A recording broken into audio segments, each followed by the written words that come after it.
মিডিয়াপুরুষের লোক নবী পরিবারের পরিচয় নেওয়ার জন্য শোনার জন্য আমরা তৈরি না। নবী পরিবারের পরিচয় শুনতে গেলে কেউ যদি শিয়া বলে দেয়, ইয়া হোসেন যদি বলে দিই, কেউ যদি শিয়া বলে দেয়, নবী কি বলেছেন? এদিকে বলছি কোরআন হাদিস মানবো। ইমাম তিরমিজি একজন মুহাদ্দিসের নাম, তার বাবে মানাকিবুল আলী একটা আলীর অধ্যায় আছে, ওই অধ্যায়টা খুলে দেখেন। আমরা কখনো সাহাবাদের মধ্যে তারতম্য করি না। আবু বকর সিদ্দিক, ওমর ইবনুল খাত্তাব, উসমান ইবনে আফফান, আলী ইল মুর্তজা, খেলাফতের এই তারতিবকে আমরা অস্বীকার করি না। কিন্তু রাসূলুল্লাহ কি বলেছেন এটাও তো জানা দরকার না? জানা দরকার নেই ভাই? নবী চলে যাওয়ার পরে সাহাবাদেরকে খেলাফতি এসেছে, নবী চলে যাবার পরে সাহাবাদের খেলাফতি এসেছে, খলিফা হয়েছেন। নবী থাকতে থাকতে কি বলে দিয়ে গেছেন? কেন একজন মুসলমান আলী আলী আলী আলী করতে পড়বে? কেন একজন যুবক ছেলের মনের মধ্যে আলী আলী কথা বেরোবে? কেন বেরোবে? আল্লাহ নবী, দয়ার নবী, নূর নবী এসছেন, রসুল আরবি এসে গদিরে খোম বলে একটি জায়গা আছে, মক্কা থেকে ফিরছেন, সাহাবারা দাঁড়িয়ে আছেন, আল্লাহ নবী আলীকে ছিলেন, আলীকে ডাকলেন, এইভাবে হাত ধরে এইভাবে হাত তুললেন আলীর। জোরে বলুন আল্লাহ নবী, দয়ার নবী, নূর নবী, রসুল আরবি আলী রাত কানা দলে যান। মুসলমান লোক, হে বিশ্বের মুসলমানেরা, আমি রাসূলুল্লাহ তোমাদেরকে জানিয়ে দিই, আল্লাহ নবী কি জানিয়ে দিয়ে গেলেন, মান কুনতু মাওলাহু ফাআলিউন মাওলা। হে বিশ্বের লোকেরা, আমি রাসূলুল্লাহ যার মাওলা, ফাহাজা আলিউন, আর এই আলী হচ্ছে তার মাওলা, আমি যার মাওলা, আলী তার মাওলা। জোরে বলা যাবে না? আর একটু জোরে বলা যাবে না? আল্লাহর নবী বলছেন আমি যার মওলা, আলী তার মওলা। তো আমি মওলা আলী যদি বলি, আপনি বলছেন ওসব শিরক হয়ে যাবে।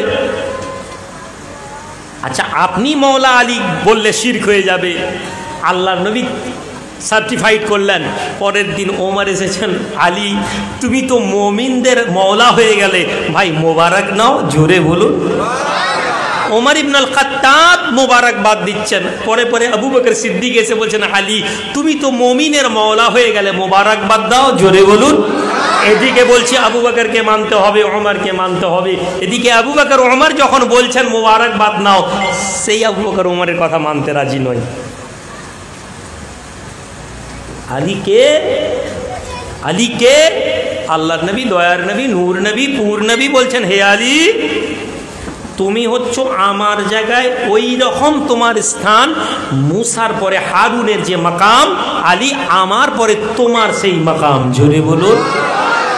আনেন দেখি এই হাদিসের মোকাবেলায় অন্য কোনো সাহাবাকে, আনেন দেখি কোনো সাহাবার মর্যাদা এই হাদিসের উপরে, আনেন দেখি আলী মোকাবিলায় রাসূলুল্লাহ যত হাদিস বলেছেন, গোটা সাহাবাদের মধ্যে থেকে এত সাহাবার এত ফজিলতের হাদিস আনেন দেখি। বুখারী, মুসলিম, আবু দাউদ, তিরমিজি, নাসাই আমাদের মুহাদ্দিস। বুখারী মানবো, বুখারী মানবো, বুখারী মানবো, বুখারীর মধ্যে জোরে আমিন আর 8 রাকাতে তারাবি, এইটা শুধু মানার নাম বুখারী মানা নয়। হাদিস মানার নাম শুধু ওই নামাজ পড়া আর রোজা রাখার নাম হাদিস মানা নয়। হাদিসের মধ্যে যা কিছু তাই। মুসলিম মানবো, হযরত হোসেন রাদিয়াল্লাহু তাআলা আনহুকে ইমাম মুসলিম বলছেন হোসেন আলাইহিস সালাম।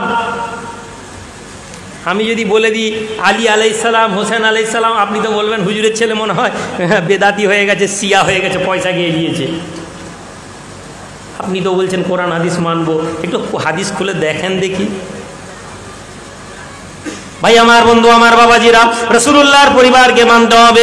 কিসের জন্য মানতে হবে? কি কারণে মানতে হবে? আল্লাহ নবী, দয়ার নবী, নূর নবী বলেন, হে আলী তুমি যে ব্যক্তির ব্যাপারে বলে দিবে কাল কিয়ামতের দিনে, আলী তুমি যার ব্যাপারে বলে দিবে, আমি রাসূলুল্লাহ সেই ব্যক্তির জান্নাতের দায়িত্ব নিয়ে নেব। হে মুসলমানেরা, হে যুবকেরা, জওয়ানেরা, আল্লাহ নবী, দয়ার নবী, নূর নবী হাসান এবং হোসেনের ব্যাপারে কি ইয়া রাসূলুল্লাহ? আলী রাদিয়াল্লাহু তাআলা আনহু বলেন, হে আল্লাহর নবী হাসান এবং হোসেনের ব্যাপারে আপনি কি বলেন? নবীজি বলেন, সাহাবা আমার হাসান এবং হোসেন যার ব্যাপারে বলে দিবে, আমি রাসূলুল্লাহ তাদের জান্নাতের দায়িত্ব নিয়ে নিলাম। আলী, হাসান এবং হোসেন সৈয়দুস সাবাবুল জান্নাহ, জান্নাতে যুবকদের সর্দার। সেই হোসেনের কথা বললে আপনার কষ্ট হয়? আলীর কথা আলোচনা করলে আপনার বুকের ভিতর ধড়ফড় করে। আপনি কি জানেন আপনার পরিচয় কি আমি বলবো? হাদিস অনুযায়ী, রসুলুল্লাহর হাদিস অনুযায়ী খুব কোরআন হাদিস মানা শক্ত। খারাপ জিনিস নাকি? অবশ্যই। আমরা তো ধর্ম শিখেছি পীরেদের হাত থেকে, আমরা তো ধর্ম শিখেছি ইমামদের হাত থেকে। আপনি তো ডাইরেক্ট কোরআন হাদিস মানছেন। আসেন না ডাইরেক্ট কোরআন হাদিসের মধ্যে আপনার পরিচয়টা আপনি দেখুন। নবী বলছেন, কি বলছেন? হে আলী, আপনার মনের মধ্যে আলীর আলোচনা শুনলে বুক ধড়ফড় করছে, এসব কি কথা, কেন এইসব আলোচনা? শোনেন, নবীজি বলেছেন, হে আলী, লা ইউহিব্বু ইল্লাল মুমিন, হে আলী, তোমাকে মুমিন ছাড়া আর কেউ ভালোবাসতে পারবে না। ওয়ালা ইয়াবগাদু ইল্লাল মুনাফিক, এবং মুনাফিকরাই তোমার প্রতি খারাপ ধারণা রাখবে। এই মজলিসে বসে আপনি মুমিন না মুনাফিক হাদিসের আলোকে আমি বলে দিলাম। এবার নিজের মনটায় ঝেঁকে দেখেন আপনার অবস্থা কি। আপনাকে আমি মুনাফিক বলতে পারি না, আপনাকে আমি মুমিন সার্টিফিকেটও দিতে পারি না, কিন্তু আপনি দাঁড়িয়ে দাঁড়িয়ে হাদিসের আলোকে নিজে মুমিন না মুনাফিক এখনই নির্ধারণ করবেন। যদি আপনার মনের মধ্যে আসে যে তাই তো আলীর কথা শুনলে আমার বুক ধড়ফড় করছে, আপনি তওবা করুন, আপনি দরুদ পড়ুন, আল্লাহুম্মা সাল্লি আলা মুহাম্মদ ওয়া আলা আলে মুহাম্মদ। আপনার নামাজ কবুল হবে না নবীর খানদানের উপর দরুদ না পড়লে। জোরে বলুন সুবহানাল্লাহ। তাহলে নবীর খানদানের উপরে দরুদ পড়া অভ্যাস করুন, নবীর প্রতি এবং আলে মুহাম্মদের উপরে দরুদ পড়ুন, আল্লাহ আপনার অন্তরকে পরিশুদ্ধ করে দিবেন।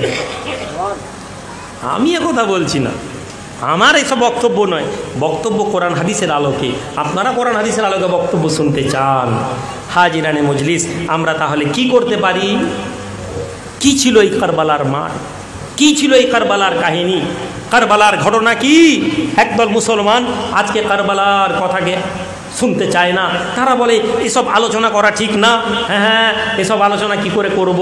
এসব আলোচনা করতে গেলে তো সত্য কথা বেরিয়ে যাবে। মেটিয়াপুরুষের যুবক তো ইয়া হোসেন বলতে আরম্ভ করে দিবে, মেটিয়াপুরুষের যুবক তো কারবালার কথা শুনে কাঁদবে, তাহলে তো বড় খারাপ ব্যাপার হয়ে যাবে। আমরা এটাকে চেপে রেখেছিলাম,